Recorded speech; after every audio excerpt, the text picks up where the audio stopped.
Hi welcome back to my channel. చాలా months తర్వాత నేను వీడియో పోస్ట్ చేస్తాను. I took A short break. స్టార్టింగే నిమ్మకాయలు చూపిస్తున్నాను అనుకుంటున్నారా? ఇవి మా చెట్టు నిమ్మకాయలు. చూసారా ఎలాంటి మందులు వేయకుండా తాజాగా ఫ్రెష్గా పట్టిన పండ ఎంతైనా బాగుంటుంది.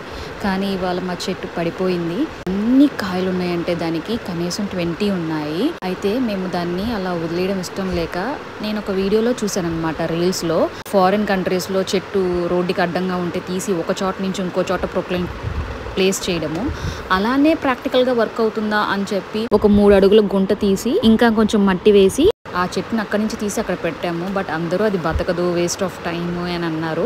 బట్ ప్రయత్నించడంలో తప్పు లేదు కదా అని చెప్పి తీసి దాన్ని వేరులతో సహా మొత్తం తీసి అక్కడ ప్లేస్ చేసాము. మీరు అనుకోవచ్చు అక్కడే మట్టి సపోర్ట్ వేసి అక్కడే పెట్టుకోవచ్చు కదా, మళ్ళీ వేరే చోటకి ఎందుకు షిఫ్ట్ చేస్తున్నారు అని. ఆ ఎదురు స్థలం వాళ్ళు బిల్డింగ్ కట్టబోతున్నారు. సో దానివల్ల కింద కొమ్మలు కట్ చేసేసేసి దాన్ని అక్కడి నుంచి ఇంకా పక్కన ఒక గుంట తీసి దాన్ని షిఫ్ట్ చేసాం అనమాట. చూడటానికి చాలా ఈజీగా అనిపించింది, కానీ ఏముంది ఇక్కడి నుంచి తీసి ఇక్కడ పెట్టడమే కదా అని. బట్ నిమ్మ చెట్టు అవడం వల్ల ఫుల్ ముళ్ళులండి. అందుకని అలా తాడు సపోర్ట్ వేసుకుని అలా చేసాము. పెట్టడానికి చాలా కష్టం, అంటే మినిమం 2.5 hours పట్టింది ఇదంతా జరగడానికి. బట్ ఈలోగా వర్షం తగులుకుందనమాట.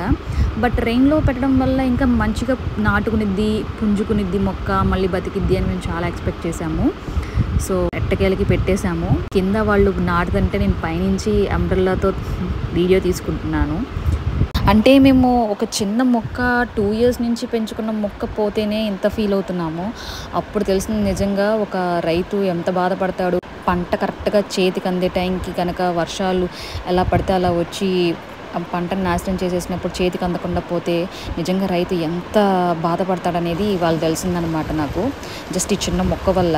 అందుకనే అంటారు కదా, ఏది జరిగినా మన మంచికే అని. నేను అది నమ్మను. ఏది జరిగినా ఒక కారణం ఉంటుంది అని చెప్పి నేను నమ్ముతాను. అక్కడి నుంచి తీసి ఇక్కడ పెట్టాం కదా. So this is after 10 days అనమాట. మేము 10 days తర్వాత చూడండి చెట్టు ఉన్న లీవ్స్ అన్నీ ఎండిపోయి రాలిపోయినాయి. ఇంకా చచ్చిపోయిందని అనుకున్నా నేను. బట్ చిన్నగా చిగురు వచ్చిందనమాట. మనకి కల్కి మూవీలో ప్రెజెంట్ చూపిస్తాడు కదా చిన్న చిగురాకు, అట్లా చిన్న చిగురాకులు కనిపించాయి అనమాట. ఫెల్ సో హ్యాపీ. కానీ ఆఫ్టర్ ఫ్యూ డేస్ ఆ చిగురు కూడా రాలిపోయి చెట్టు అంతా ఎండిపోయింది. మేము చేసిన ప్రయత్నం అంతా వృధా అయిపోయింది. సో ఇలా ఎవరైనా చెయ్యాలి అనుకుంటే మాత్రం చేయమాకండి. మేము టైం వేస్ట్ చేసుకున్నాము అని మాత్రమే కాకుండా ఇది ఒక ఎక్స్పీరియన్స్ అని తెలుసుకున్నాము. Thanks for watching.